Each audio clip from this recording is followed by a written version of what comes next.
දවස් 30ක්ම unlimited Netflix බලන්න. unlimited data pack එකක් මුළු පවුලටම unlimited fun එකක් අරගන්න.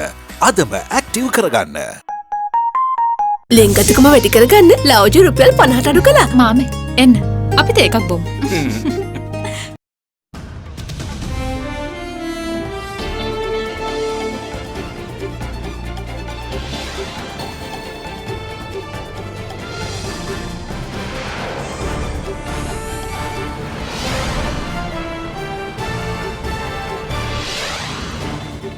Tonight, the next wave. Public warned not to venture out unnecessarily for the next 72 hours as COVID-19 cases from Gampha cluster spiked to 80 and counting. Man off action. Former President Maithripala Sirisena tells the Easter Commission that the deadly attacks could have been stopped if only he had been told of the warnings. The waiting game begins. Oral submissions challenging the 20th Amendment concluded today as Chief Justice says President and Speaker will be told of the ruling. All that and much more coming up on First at 9, this Monday the 5th of October 2020. From AdaDerana, this is AdaDerana First at 9. Nava Sunlight Sakura, then Dikukal Pavatina Sakura Mal Suandin. From Studio 24 in Colombo. Good evening and welcome to First at 9. I'm Dhamke Kanaik. Let's start with the local stories. Now, people are urged not to venture out of their homes unnecessarily for the next 72 hours until the origin of the new COVID-19 cluster is identified. The plea comes from Commander of the Army Lieutenant General Shavindra Silva in the wake of the latest COVID-19 surge in Sri Lanka. Adding to these sentiments, the epidemiology unit also requests people in Colombo to stay vigilant of the situation as many commute to and from the district of Gampaha, which is now identified as a risk zone. Sri Lanka went through a blissful patch for where the country did not confirm a single COVID-19 infection from the community for around 2 months. On Saturday night, however, a 39-year-old garment factory worker from the area of Bomunugama in Diulapitiya tested positive for the virus. What's more, her 16-year-old daughter also tested positive yesterday. Since then, an additional 78 persons are confirmed to be infected, placing the overall number of the new cluster at 80. Among the 78 COVID-19 infected persons reported today are 69 employees of the garment factory, at which the patient 0 of the new cluster was employed. The infection of those 69 persons was confirmed today after 150 close contacts of the garment factory employee were subjected to PCR tests yesterday. In the meantime, 2 other persons were also found to be COVID-19 positive today. They are also employees of the same garment factory. After being confirmed as COVID-19 patients at the Kurunagala Teaching Hospital, the duo was subsequently transferred to the National Institute of Infectious Diseases in Angoda. In addition to that, 7 more employees of the garment factory at the center of the new outbreak tested positive for the COVID-19 virus today, with one being from Jaffna and another from Monaragala. පවුලේ දියණියකට Covid ආසාදනය වී ඇති බවට තහවුරු වුණා. ඒත් එක්කම තමයි ඉතුරු අයවලුන්ට Covid ආසාදනය නොවී ඇති බවටත් ඒ ආකාරයෙන්ම තහවුරු වුණා. ඒ නිවසට ඇවිල්ලා ගියපු කීප දෙනෙක් සම්බන්ධව වාර්තා වුණා. ඔවුනුත් නිරෝධායන ලක් කරලා තිබුණා. මේ ආකාරයෙන් සමග ප්‍රධාන ප්‍රමුඛතම ඉස්සල්ලාම ෆස්ට් කන්ටැක්ට් නැත්නම් ඩිරෙක්ට් කන්ටැක්ට්ස් කියන අයවලුන් අපි 150ක පමණ ඊයේ දිනේදී PCR පරීක්ෂණය කළා තිබෙනවා. සෑම ශ්‍රී ලාංකිකයෙකුගේ වගකීමක් වෙනවා වෙනත් දේවල් වල ඩිකරුනේ පාරට බහින්න එපා මේ පළවෙනි පැය 72 තුල අපි මේ දේ සොයා ගන්නකම්. In the meantime, public health inspectors in Minuangoda conducted PCR tests on 1,300 employees of the garment factory who were undergoing self-quarantine at the facility located in Yakhatua in Minuangoda today. The employees were securely transported to the location in buses for the PCR tests. ප්‍රදේශවාසීන්ගේ මේ සම්බන්ධ වුණ තත්ත්වයක් එතකොට සෙම්ප්‍රතිසාව තත්ත්වයක් තියෙනවා නම් ප්‍රදේශ භාර මහජන සෞඛ්‍ය පරීක්ෂක අමතා ඒ අදාළ රෝහල් ගත වීම සහ ප්‍රතිකාර සහ උපදෙස් පතන ලෙස මම ගෞරවයෙන් මහජනතාවගෙන් ඉල්ලා සිටිනවා. අද ගත්තහම ගම්පහ දිස්ත්‍රික්කය මේ පිළිබඳව අවදානම් කලාපයක් බවට පත් වෙනවා. ඒ වගේම ගම්පහට ආශ්‍රිතව නිතරම සංචරණය සිදු වෙන කොළඹ දිස්ත්‍රික්කයේ ජනතාව ඉතාමත්ම විමසිලිමත් වෙන්න ඕන. Meanwhile, PCR tests were carried out on 100 persons today, including grade 11 students, teachers and non-academic staff members of the school that the 16-year-old daughter of the infected patient studied at. Enjoy a very smooth shave with the Bic Easy 2 razor. Bic Easy 2. Now, President Gotabaya Rajapaksa met with the Presidential Task Force on COVID-19 to discuss the way forward following the detection of a fresh virus cluster in the Gampaha district on Saturday. The President stated that the government's task right now is to track down the source of the virus and determine how a single case could have popped up from nowhere 2 months after the last case was reported. මේවා ගැන කතා කරනවා එක රෝගියෙක් අහුණාම නැති වුණාම මේක කිසි දෙයක් කරන්නේ නැහැ. මම විශේෂයෙන් මේක කියන්න කිව්වේ මට හැමදාම SMS 1000ක් විතර එනවා පිටරට ඉන්න අය ගේන්න කියලා. ඒගොල්ලෝ ගේන්න විතරක් නෙමෙයි දවස් 14 අපිට ඉන්න බෑ අපිව රිලීස් කරන්න කියලා මට වෙනවා. මම මේ ශවීන්ද්‍රට හැමදාම කියනවා මාධ්‍යට ගිහින් කියන්න මේක මෙහෙම ගේන්න බෑ. බැරි හේතුව අපිට ලිමිටේෂන් එකක් තියෙනවා. මේ ඔක්කොම ක්වොරන්ටයින් කරන්න ඕන. දවස් 14 අනිවාර්යයි. මේගොල්ලෝ හිතන්නේ මේක ගෙනල්ලා ඕන තරම් පටවන්න පුළුවන්. හැමදාම මම කියනවා මේක බලන්න කමියුනිටි එකට යන්න පුළුවන් මේකයි කන්ට්‍රෝල් කරන්න. මම කල්පනා කරේ අපේ රටේ මේක බිඳුවට බස්සගත්තොත් ඊළඟට පිටින්නේ එන්න පුළුවන්. ඒක අපි කන්ට්‍රෝල් කරගත්තොත් හරි කියන එක මතය අනුව. හොඳටම බලා ගන්න කොහෙන්ද මේකේ ආරම්භ වුනේ කියන එක. පිටරට ඉඳලා ආපු එක්කෙනෙක් මාර්ගෙන්ද මේක ආවේ. එහෙම නැත්නම් අපේම එකක් හැංගිලා තිබිලා කොහොම හරි ආවනම් ඒකත් අපිට දැනගන්න පුළුවන්. මාස දෙකකට පස්සේ කොහොමද මේක මතුවෙන්නේ කියන එක එකත් දැනගන්න. Meanwhile, the government urges the public not to be deceived by the false propaganda being spread on social media platforms that an island-wide curfew will be imposed across the country from tomorrow. They also say that all genuine government public notifications will be disseminated only through the President's Media Division and the Department of Government Information, which in turn will be published by the mainstream media.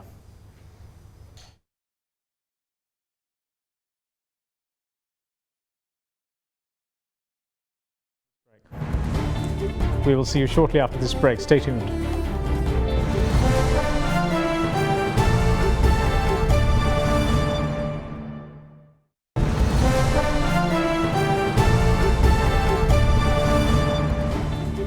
Welcome back. You're watching First at 9. Now, Chief Justice Jayantha Jayasuriya stated in open court today that the decision of the Supreme Court on the constitutionality of the 20th Amendment to the Constitution will be referred to the President and the Speaker in the near future. The Chief Justice announced this at the conclusion of oral submissions on the fundamental rights petitions filed before the Supreme Court challenging the draft of the 20th Amendment today. Fundamental rights petitions challenging the 20th Amendment to the Constitution were heard by the 5-member bench of the Supreme Court for 4 days. Addressing the court today, Attorney General Dapuro de Oliveira stressed that all the provisions contained in the 20th Amendment to the Constitution are in accordance with the Constitution. The Attorney General said that the 20th Amendment expands the responsibility of the President to ensure free and fair elections in accordance with the Constitution and provided a strong legal basis for him to do so. The Attorney General also stated that the President would be able to exercise his executive powers without any hindrance by proposing to reinstate through the 20th Amendment the immunity of the President, which was lost through the 19th Amendment. However, the petitioners alleged that the President's official duties could not be challenged through the restoration of the President's immunity and that the powers of the judiciary would be curtailed through the 20th Amendment. Rejecting the argument, the Attorney General stated that the 20th Amendment would not in any way curtail the powers of the judiciary. He added that the 20th Amendment Bill proposed to empower the President to dissolve Parliament 1 year after the date of its election. However, the proposed amendments have been amended during the committee stages of Parliament to permit the President to dissolve Parliament after 2.5 years from the date of election. The Attorney General pointed out that this would further strengthen the sovereignty of the people and would allow the President to dissolve Parliament solely for the public benefit and re-elect new representatives if Parliament is not functioning properly. The Attorney General also rejected the petitioner's contention that the proposed 20th Amendment Bill empowers the President to refer a bill rejected by Parliament for a referendum, thereby violating the sovereignty of the people. The Attorney General pointed out that although the petitioners alleged that the proposal to abolish the Constitutional Council established under the 19th Amendment by the 20th Amendment Bill violates the sovereignty of the people, the Constitutional Council is merely a mechanism for making official appointments. The Attorney General stated that the President has the power to reject any recommendations made by the Constitutional Council and not act accordingly. He pointed out that the 20th Amendment Bill would replace the Constitutional Council established by the 19th Amendment with a parliamentary council and that there would be no serious changes. In addition, the petitioners alleged that the removal of restrictions that bar dual citizens from contesting parliamentary and presidential elections through the 20th Amendment is a violation of the sovereignty of the people. To this, the Attorney General stated that under the Citizenship Act, with an individual being granted dual citizenship by the state, the ministry in charge of the subject has the power to deprive the individual of such status at any time. As such, the Attorney General pointed out, if the individual loses this status, he will also lose his seat. The Attorney General added that dual citizens are also Sri Lankan citizens and it would be unfair to discriminate against them in this manner. Meanwhile, the petitioners have also alleged that the provision for the introduction of emergency bills in the 20th Amendment was also unconstitutional. In response, the Attorney General said that in the event of an emergency, such as a disaster or an epidemic, emergency bills could only be introduced for the benefit of the public. He added that this is not the first time that the Constitution of the country has introduced methods by which emergency bills can be introduced, and also emphasized that amendments to the Constitution would not be made under this emergency system. Further, the petitioners also alleged that the 20th Amendment Bill empowered the Election Commission to issue guidelines to private media institutions in the country during election periods, which they claim was unconstitutional. The Attorney General pointed out that such amendments were proposed solely to ensure free and fair elections. Attorney General Dapula de Oliveira also pointed out that several new provisions have been introduced in the 20th Amendment Bill to introduce international quality standards to auditing in Sri Lanka, which he said were not unconstitutional as claimed by the petitioners. The Attorney General pointed out that the powers of the present National Police Commission have been transferred to the Public Service Commission by the proposed bill, and that the Public Service Commission has been given wide powers to hear complaints made by the public against the activities of the police. Attorney General Dapula de Oliveira emphasized that there was no need for a referendum to pass any of the provisions of the bill as a whole, and that the bill could easily be passed by a two-thirds majority in Parliament. On this note, oral submissions on the petitions filed before the Supreme Court challenging the 20th Amendment to the Constitution concluded today. Following this, Chief Justice Jayantha Jayasuriya announced that the decision of the court will be communicated to the President and the Speaker of Parliament in due course. Now, circling back to the virus situation, this is just in. 10 more factory or garment factory employees, I should say, have tested positive for COVID-19. Now, in the meantime, several decisions were announced today with regards to safety measures in response to the new COVID-19 cluster in the Gampaha district. They include the halting of visitations at island-wide prisons with immediate effect. In the meantime, the Health Ministry urged the people to cooperate with the government's measures in place to contain the spread of the virus. As Sri Lanka's focus once more falls on COVID-19 following the detection of a fresh cluster with an apparel factory at the heart of it, several decisions were announced yesterday as precautionary measures by state authorities to contain a possible spread of the virus. The latest virus concern comes at a time when the Grade 5 scholarship examination and the advanced level examination was set to be held on the 11th and the 12th of this month. With that being the case, Minister of Education Professor G.L. Pires had this to say on the conduct of the two examinations. ශිෂ්‍යත්ව විභාගය හා අධ්‍යාපන පොදු සහතික උසස් පෙළ විභාගය. මේ විභාග දෙකම එන සතියේ පැවැත්වීමට තමයි නියමිත වෙලා තිබෙන්නේ. දැන් මේ විභාග පවත්වනවා නම් සෞඛ්‍ය ක්ෂේත්‍රයේ නිලධාරීන්ගේ උපදෙස් ලබාගෙන විශේෂ සෞඛ්‍ය ආරක්ෂක පියවර යටතේ තමයි විභාග පැවැත්වීමට කටයුතු සැලසිය යුත්තේ. දැන් මේ විභාග මේ විදියට පවත්වනවා නම් මේ සිකුරාදාට පෙර ඒ දෙමව්පියන්ගෙන් ලබා ගන්නට සිදු වෙනවා ඒ දරුවන්ගේ සෞඛ්‍ය පිළිබඳ සම්පූර්ණ විස්තර. අද හෙට ඉතාමත් ඉක්මනින් අපි අවසාන තීරණයක් ගන්නවා මේ විභාග දෙක ගැන. Meanwhile, the Ministry of Buddha Sasana, Religious and Cultural Affairs says that Sunday schools of all religions will be closed with immediate effect until further notice. Taking the current situation into account, inmate visitation restrictions, which were only limited to Mahara and Negombo prisons, was extended today to all the prisons island-wide with immediate effect. බන්ධනාගාරවලට පැමිණෙන අනෙකුත් අමුත්තන් සඳහාද මේ කවලංගු වෙනවා. ඒ වගේම ප්‍රධානම් ප්‍රදේශවල ඉඳගෙන රාජකාරී සඳහා වාර්තා කරන නිලධාරීන්ටත් අපි උපදෙස් දීලා තිනවා රාජකාරීට වාර්තා කරන්න එපා. ඒ වෛද්‍ය උපදේශවලින් තොරව කියලා. ඒ වගේම තමයි මේ වන විට ගරු අධිකරණ වෙත රැඳවියන් ඉදිරිපත් කිරීමත් අපි අදාළ අධිකාරීවරුන්ට උපදෙස් දීලා තියෙනවා. ඒ ගරු අධිකරණත් එක්ක සාකච්ඡා කරලා වීඩියෝ තාක්ෂණය ඔස්සේ එම අධිකරණ කටයුතු සිදු කිරීමට කටයුතු කරන්න කියලා. Meanwhile, Minister of Trade Dr. Bandula Gunawardena insists that there are ample food stocks in the country while urging people not to panic. ඉතාම කෙටිකාලීන පියවරක් ලෙස හඳුනා ගැනීම සඳහා තමයි දැනට ඇඳිරි නීතිය පනවලා තිබෙන්නේ. ඒ නිසා ජනතාව කිසිදු බියක් ඇති කරගත යුතු නැහැ. ප්‍රාදේශික වශයෙන් ඇති වෙලා තියෙන තත්වයට අපි සතොස මේ වන විට සූදානම් කරලා තියෙනවා කිසිදු හිඟයකින් තොරව භාණ්ඩ බෙදා හරින්නට ඇඳිරි නීතිය ඉවත් වූ විට. In another development, the Lanka Private Bus Owners Association does not seem to be on board with the Transport Ministry's directive to limit the passengers in buses to the number of seats. අමාත්‍යවරුන් කියලා තියෙනවා ආසන සංඛ්‍යාවට මගින් ගෙනියන්න කියලා. ඒක ප්‍රායෝගික නොවන ප්‍රකාශයක්. ආසන සංඛ්‍යාත මගින් කියන්නේ සෙන්ටිමීටරයක් දුරින් නැතුව ළඟින් වාඩි වෙලා යනවා. දුරස්ථතාවයේ තියාගෙන යන්න නම් අනිවාර්යයෙන්ම අපිට ඉදිරියේදී යම් සංශෝධනයකට බස් කාසිය යන්න සිද්ධ වෙනවා. In the last 2 months, some people relaxed back into the old ways of not wearing masks and taking other health precautions put in place to prevent the virus spread. But with the current resurgence of COVID-19, people in various areas were seen adhering to the safety protocols. However, there were also people who paid little attention to the health and safety guidelines, to which the police did not take kindly. Meanwhile, the Ministry of Health said in a statement that it is the responsibility of the public to avoid any activity that encourages crowds being gathered. The public are also advised to limit outdoor activities to absolute necessities. What's more, people are urged to cooperate with measures being taken for the containment of the spread of COVID-19. යම් කිසි කෙනෙකුට ශ්වසන රෝග ලක්ෂණ තියෙනවා නම් වහාම වෛද්‍ය ප්‍රතිකාර ලබා ගන්න ඕන. වෛද්‍ය ප්‍රතිකාර ලබා ගැනීම සඳහා යනකොට හොඳට අත් දෙක සබන් දාලා හොදලා මුවාවකණයක් පැලඳගෙන යන්න ඕන. පොදු ප්‍රවාහන සේවා පාවිච්චි කරන්න එපා. රෝහලකට යනවා නම් පුළුවන් තරම් පෞද්ගලික ප්‍රවාහන සේවයක් පාවිච්චි කරන පෞද්ගලික තමුන්ගේ වාහනයක් පාවිච්චි කරලා යන්න.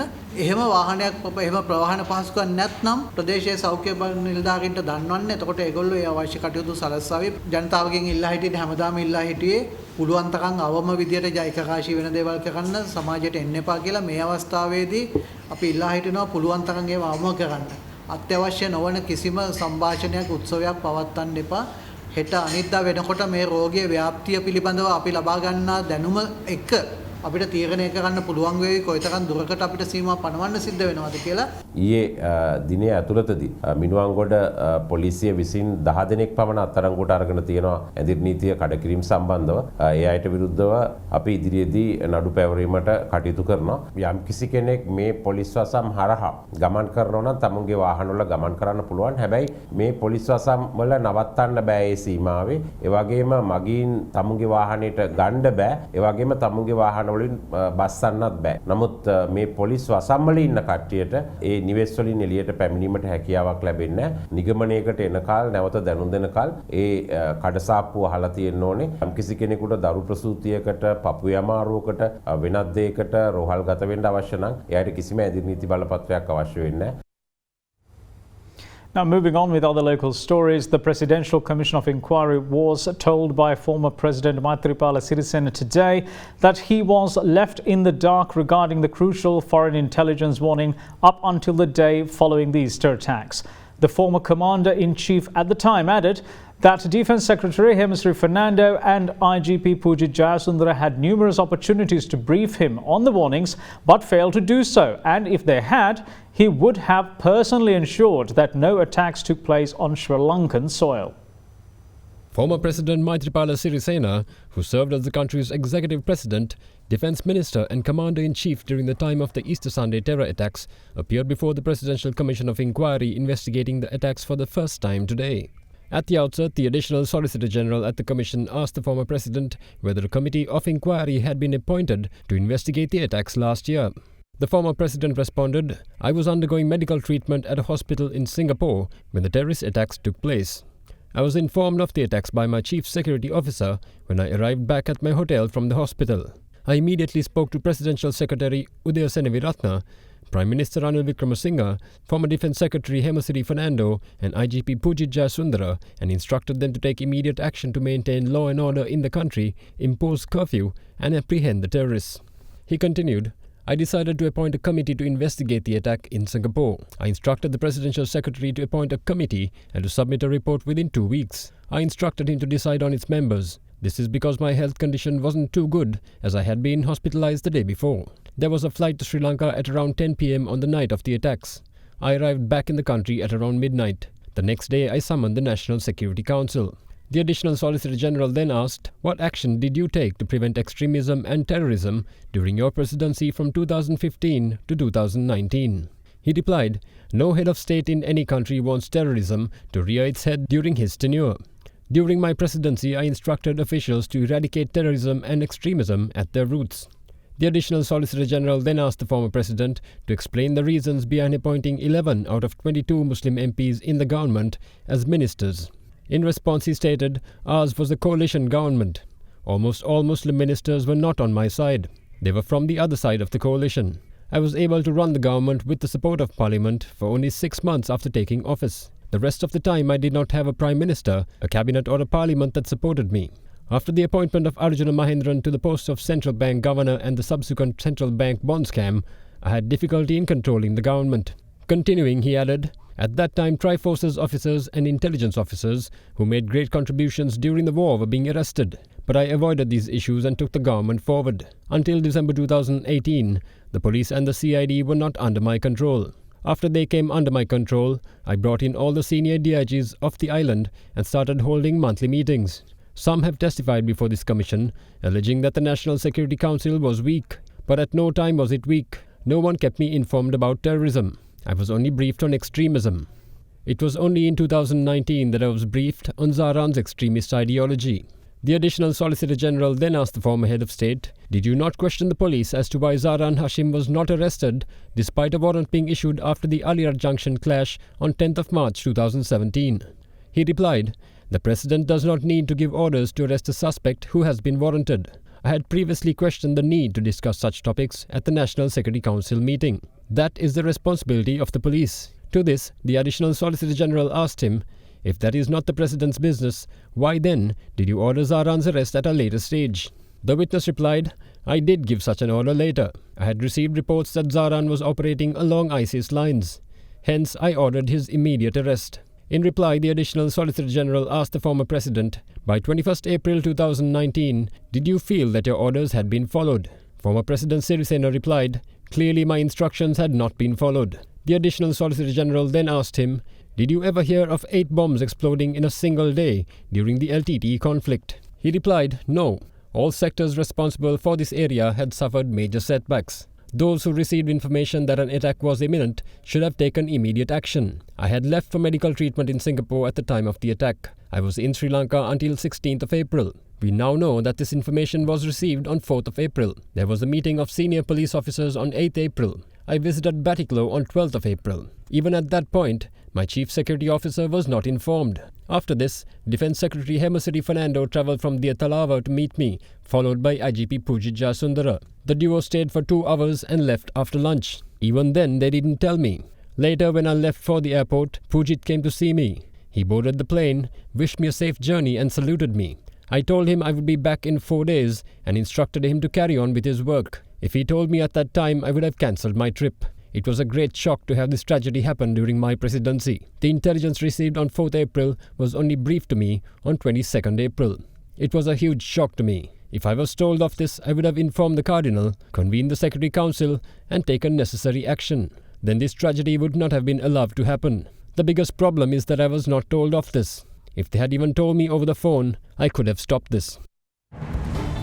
We have more stories for you on the other side of this break. Bear with us.